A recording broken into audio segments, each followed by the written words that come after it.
Hello guys, it's Chris Kojak, aka the Idol Hokase. I am back with a new review. Has been a long time. I have two of my favorite beauties, and there is a reason to why they are both here. We have my one non-scale of Lucrea's Hoshimiya Ichigo.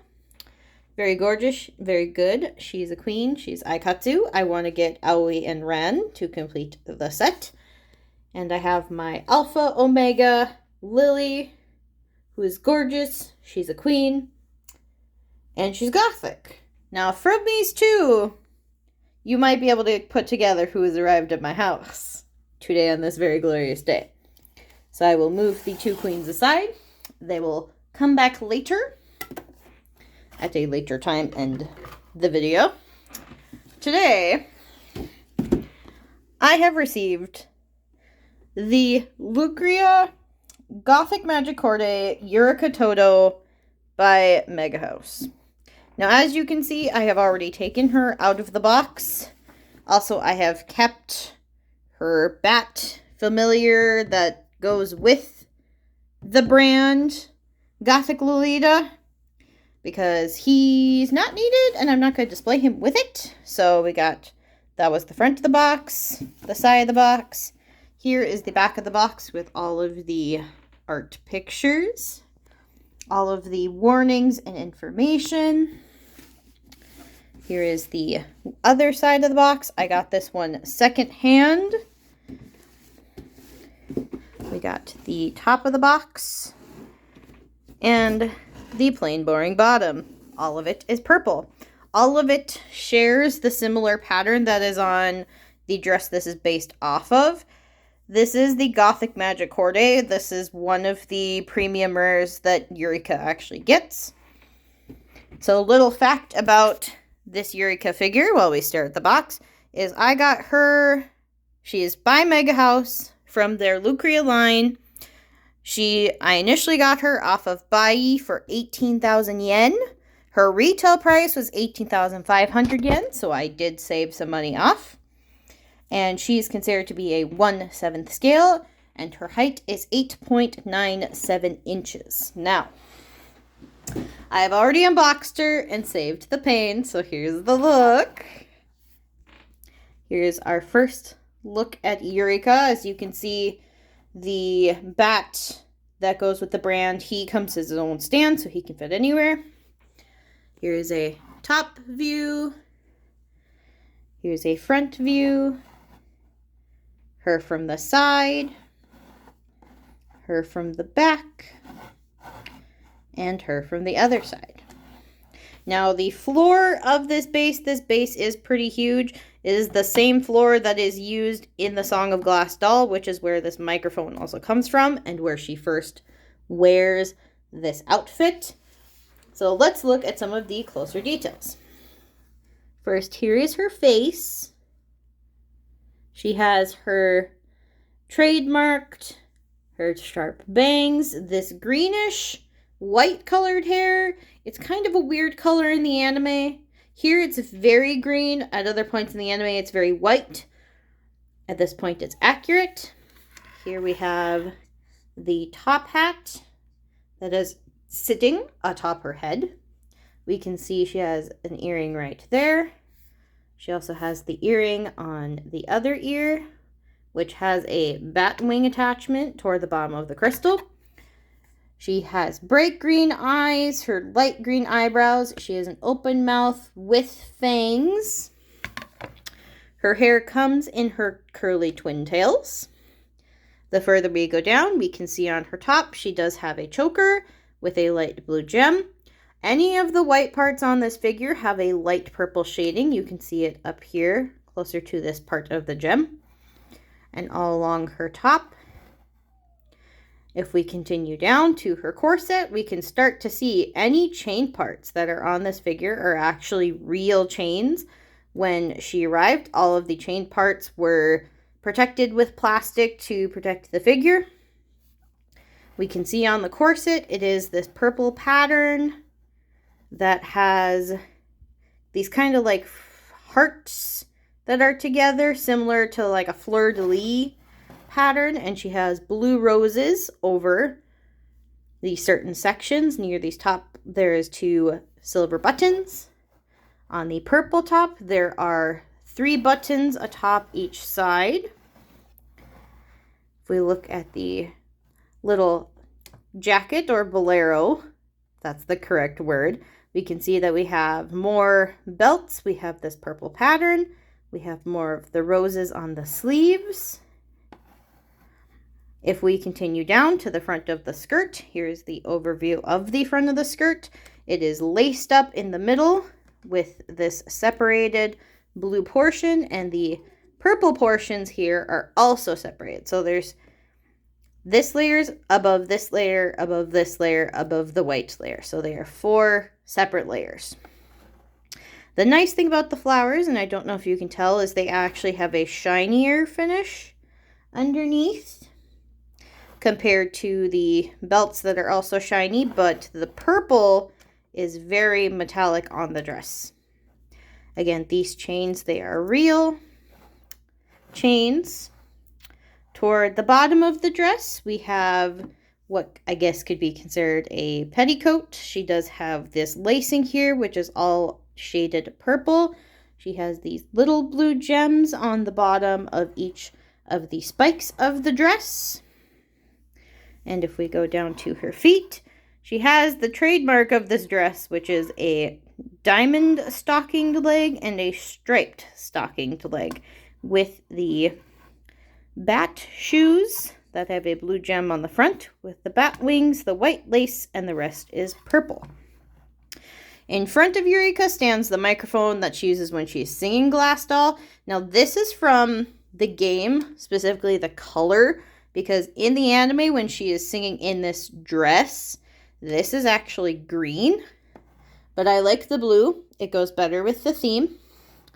We can see the mic with the red gem near her fingernails. Her fingernails are in fact painted. They're painted purple. These ones have all separated fingers. This hand, all of the fingers are separate as well. We can see the inside of the coat with that purplish color.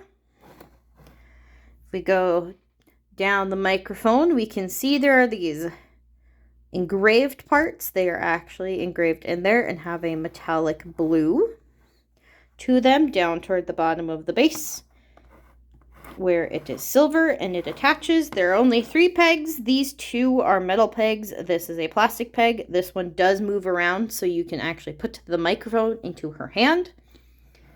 If we flip around to the back of the dress, we can see there is the bat for the other earring. There is the back of her head, the tops. We have the wings that are connected to the back of the dress. These little rings right here, these are also metal to go along with the real chains on the dress. Back here she does have a black bow. And the tails in the back of the dress are in fact longer than the ones near the front of the dress. So if we go back again, I'll let you see her face. Give a general overview. Overall, I do in fact like this Yurika. I do have a couple of gripes with her. The first is just how big her base is. This is where I will drag Ichigo back in. So we got Yurika's base, and we got Ichigo's base.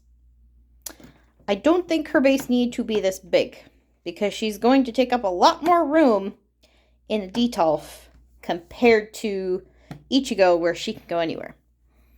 My other thing about her is the fact of the way she's looking.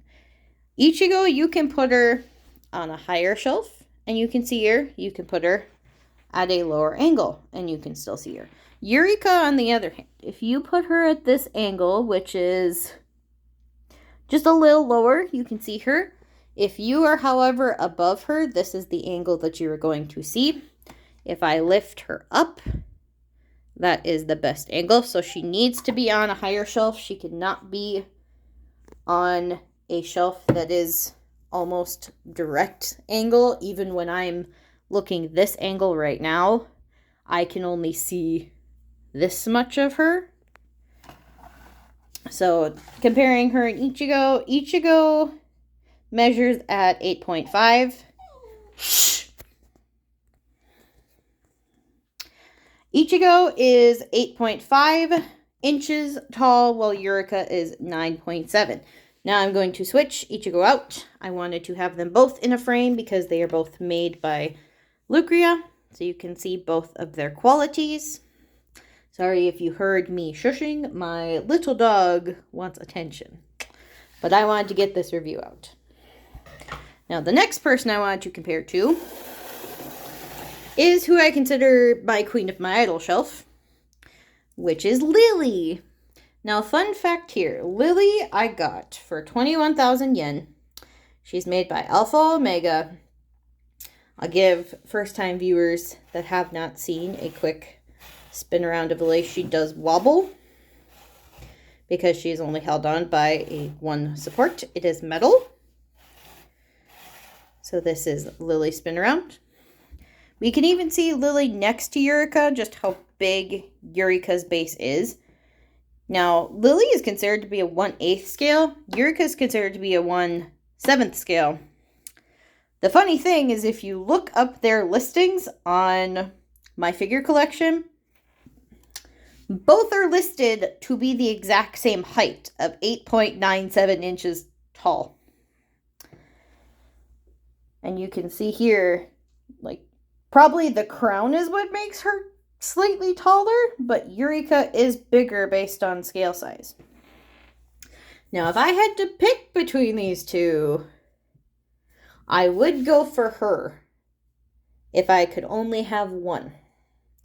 Because there are so many different parts that stand out. She was costing of more, but out of my collection, she's the one idol that is a queen and stands out.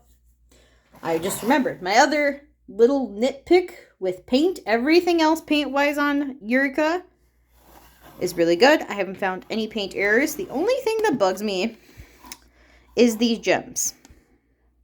Now, for some, that might be something small, but with me, the gems look a little sloppy.